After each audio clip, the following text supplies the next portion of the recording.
Hello learners and welcome to my channel Treasure Learning. So this is part 5th of chapter number 3 Our Changing Earth. In this video we will discuss about the work of sea waves कि किस तरीके से जो समुद्र की लहरें होती हैं वो कौन कौन से लैंडफॉर्म्स फॉर्म करती हैं। प्रीवियस पार्ट में हमने रिवर के वर्क के बारे में पढ़ा था कि किस तरीके से नदियाँ वाटरफॉल फॉर्म करती हैं, डेल्टास फॉर्म करती हैं, फ्लड प्लेन्स फॉर्म करती हैं। Now in this video we will discuss about the work of sea waves. The erosion and deposition of the sea waves gives rise to coastal landforms. Coastal areas basically जो समुद्र के आसपास के जो areas होते हैं उनको कोस्टल एरियाज़ बोला जाता है। जो समुद्र की लहरें होती हैं वो किस तरीके से जो समुद्र की लहरें जब जिन रॉक्स पर टकराती हैं, जिन चट्टानों पर टकराती हैं और उनको वो इरोड करती हैं, काटती हैं और उनका जो सेडिमेंट्स होते हैं उनके डिपोजिशन से कौन से लैंडफॉर्म्स बनते हैं वो हम यहाँ पर डिस्कस करेंगे। Sea waves continuously strike at the rocks. अब आपने देखा होगा कि जो समुद्र की लहरें होती हैं जब उनकी स्पीड बहुत ज़्यादा तेज़ होती है तो वो अपने आसपास जहाँ पर जो भी रॉक्स जिनसे वो टकराती हैं उनसे वो इतनी ज़्यादा स्पीड में टकराती हैं कि उन पर क्रैक्स डेवलप होने लगते हैं, उन पर धीरे धीरे दरारें आने लगती हैं। Over time they become larger and wider, और धीरे धीरे वो दरारें इतनी बड़ी हो जाती हैं कि वो साफ साफ दिखने लगती हैं, वो टूटने लगती हैं। Thus hollow like caves are formed on the rocks, और इस तरीके से वो जो चट्टानें होती हैं उनमें होलो यानी कि एक खाली इस तरीके की केव जैसे गुफा फॉर्म होती है। आप यहाँ पर देख सकते हैं इस तरीके से जो सी केव्स होती हैं वो फॉर्म होती हैं चट्टानों पर। जो समुद्र की लहरें होती हैं उनके बार बार टकराने से, उनके काटने की वजह से जो है यहाँ पर एक ऐसे गुफा जैसा एक फॉर्म जो है वो ले लेती है चट्टान। They are called sea caves, और इन्हीं को सी केव्स बोला जाता है। As these cavities become bigger and bigger only the roof of the caves remain, thus forming sea arches. और जैसे जैसे ये सी केव्स और ज़्यादा टूटने लगती हैं, इनकी कैविटीज़ में जो जो अंदर का जो होल होता है, जो छेद होता है, उसमें जब समुद्र की लहरों का और ज़्यादा टकराव होता है तो यहाँ पर वो और ज़्यादा टूटने लगती हैं और इस तरीके से वो बिल्कुल होलो हो जाती हैं और एक सी आर्चेस का जो है वो फॉर्म ले लेती हैं। Further erosion breaks the roof and only walls are left. These wall-like features are called stacks.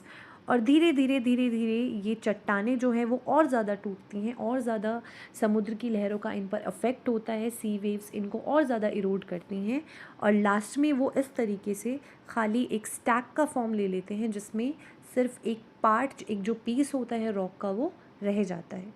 सो आप देखते हैं पहले सी केव्स बनते हैं, फिर सी आर्च बनते हैं और फिर उसके बाद एक स्टैक का फॉर्मेशन जो है वो रॉक्स ले लेती हैं और ये होता है सब सी वेव्स के लगातार अटैक करने पे उनके इरोजन की वजह से। The steep rocky coast rising almost vertically above sea water is called sea cliff. और स्टीप रोकी कोस्ट, जो समुद्र का जो पानी होता है उसके आसपास अगर आपने देखा हो किनारों पर या फिर उनके आसपास का जो एरिया होता है, कई बार समुद्र की लहरों के टकराव से वहाँ पे कुछ ऐसे वर्टिकल शेप में, बिल्कुल ऐसे ढलान पर ऐसे कुछ रोकी जो है चट्टानें जो होती हैं वो ऐसा फॉर्म ले लेती हैं जिनको सी क्लिफ बोला जाता है। The sea waves deposit sediments along the shores forming beaches. और धीरे धीरे जो ये सी वेव्स होती हैं जब वो उन चट्टानों को काटती हैं तो ऑब्वियस सी बात है जब वो चट्टानें टूटेंगी तो उनके जितने भी सेडिमेंट्स होते हैं, पीसेस होते हैं, वो सब समुद्र के अंदर जाते हैं उन लहरों के साथ। और जब ये लहरें किनारों पर आती हैं, जब किनारों पर वो टकराती हैं तो वहाँ पर वो सेडिमेंट्स इकट्ठे होते रहते हैं और वहीं पर बीचेस यानी कि जो बीच जो एरियाज़ होते हैं वो इसी वजह से फॉर्म होते हैं। यानी कि अगर आपसे क्वेश्चन पूछा जाए कि हाउ बीचेस आर फॉर्म्ड तो वो इसी वजह से होता है कि जो सी वेव्स होती हैं वो सेडिमेंट्स को जो अपना शोर्स होते हैं, जो उनके आसपास का जो किनारा होता है, उन पर डिपॉजिट कर देते हैं और वहाँ पर वो बीचेस का फॉर्म ले लेते हैं। So this is all about the work of sea waves.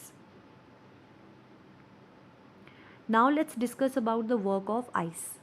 अब बर्फ़ का क्या काम होता है, जो हमारी आइस होती है माउंटेन्स पर वो किस तरीके से वर्क करती है वो हम देखते हैं। Glaciers are rivers of ice. Glaciers को बेसिकली रिवर्स ऑफ आइस भी बोला जाता है, which to erode the landscape by bulldozing soil and stones to expose the solid rock below. अब आपको पता होगा कि जो ग्लेशियर्स होते हैं वो बेसिकली आइस का ही एक फॉर्म होता है। जब आइस बहुत ज़्यादा इकट्ठी हो जाती है तो वो ग्लेशियर्स का फॉर्म ले लेती है।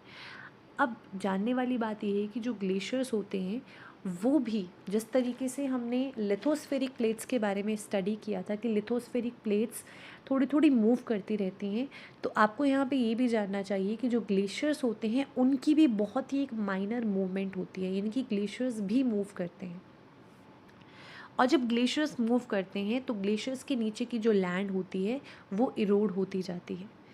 So glaciers are rivers of ice which to erode the landscape. जो ग्लेशियर्स होते हैं वो भी लैंडस्केप को इरोड करते हैं by bulldozing soil and stones to expose the solid rock below. उनके नीचे जो चट्टानें होती हैं वो उनको लगातार इरोड करते रहते हैं। Glaciers carve out deep hollows there, जिसकी वजह से वहाँ पे कुछ ऐसे स्पेसेस जो है वो कुछ ऐसे होलो एरियाज जो है वो ग्लेशियर्स बना देते हैं। As the ice melts, they get filled up with water and become beautiful lakes in the mountains. और ग्लेशियर्स जब वो छोटे छोटे छेद, वो छोटे छोटे होल्स जब अर्थ पर उस लैंड पर बनाते हैं अपनी मूवमेंट की वजह से, और जब वो ग्लेशियर्स पिघलते हैं, जब उनकी आइस मेल्ट होती है, तो वो पिघली हुई जो बर्फ़ होती है, उनका जो पानी होता है वो उन्हीं होलो स्पेसेस में फिल हो जाता है, जिससे वो बहुत ही एक ब्यूटीफुल लेक का फॉर्मेशन जो है वो करती हैं माउंटेन्स पर। The material carried by glaciers such as rocks big and small, sand and silt gets deposited.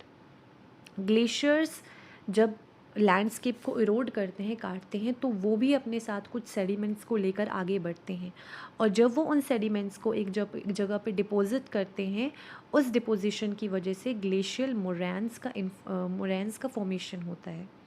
सो जो ग्लेशियर्स होते हैं वो बेसिकली ग्लेशियर्स मोरैंस को फॉर्म करते हैं सेडिमेंट्स की वजह से।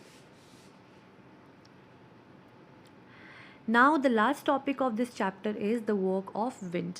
हमने रिवर के वर्क के बारे में पढ़ा कि रिवर्स किस तरीके से क्या क्या लैंड फॉर्म्स फॉर्म करते हैं। हमने सी वेव्स की लैंड फॉर्म्स के बारे में पढ़ा कि सी वेव्स किस तरीके से लैंड फॉर्म करते हैं, ग्लेशियर्स किस तरीके से लैंड फॉर्म करते हैं।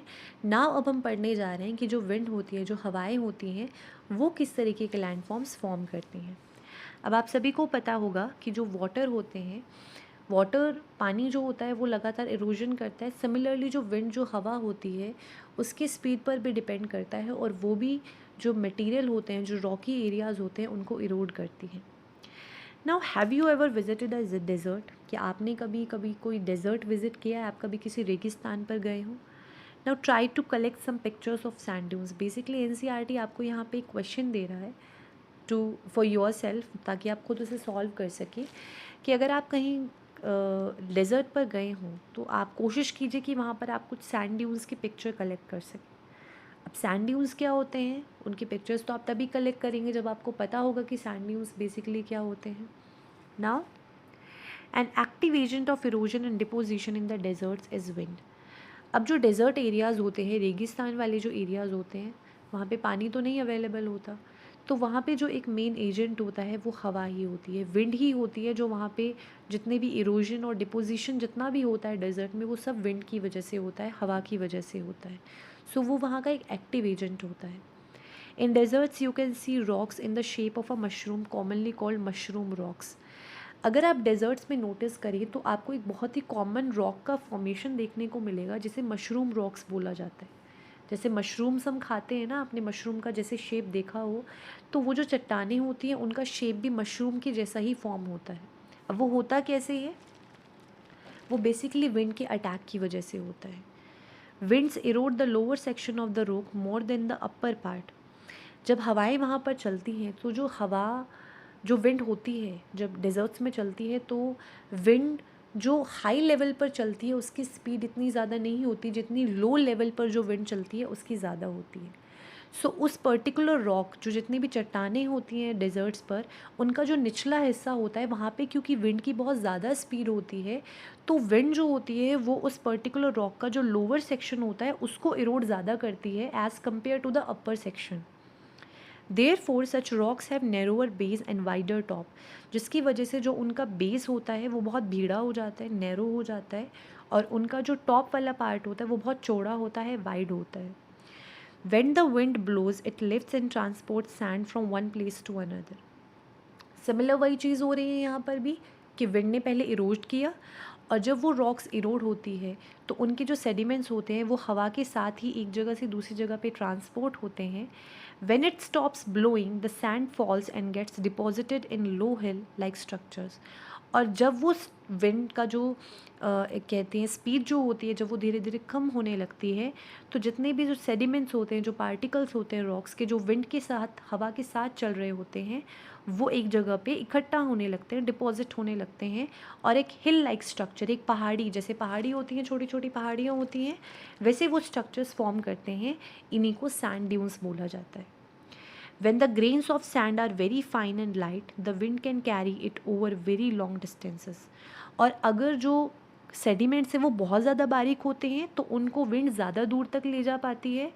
When such sand is deposited in large areas, और जब ये बारीक बारीक जो पार्टिकल्स होते हैं जो बहुत लंबा सफ़र तय करके एक जगह पे डिपॉजिट होते हैं, तो वहाँ पर वो लॉयस का फॉर्म लेते हैं. Large deposits of loess is found in China. और अब तक सबसे ज़्यादा डिपॉजिट्स जो लॉयस के पाए गए हैं वो चाइना में पाए गए हैं. सो बेसिकली ये वर्क होता है विंड का, कि किस तरीके से जो हवा होती है, जो विंड होती है, वो डेजर्ट पे मशरूम रॉक्स फॉर्म करती है, सैंड ड्यून्स फॉर्म करती है.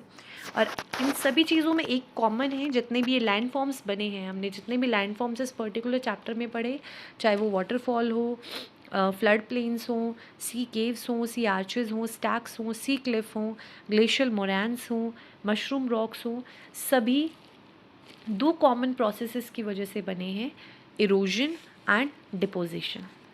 सो basically this is all about the major landforms. I hope कि आपको सभी लैंड फॉर्म्स क्लियर हैं.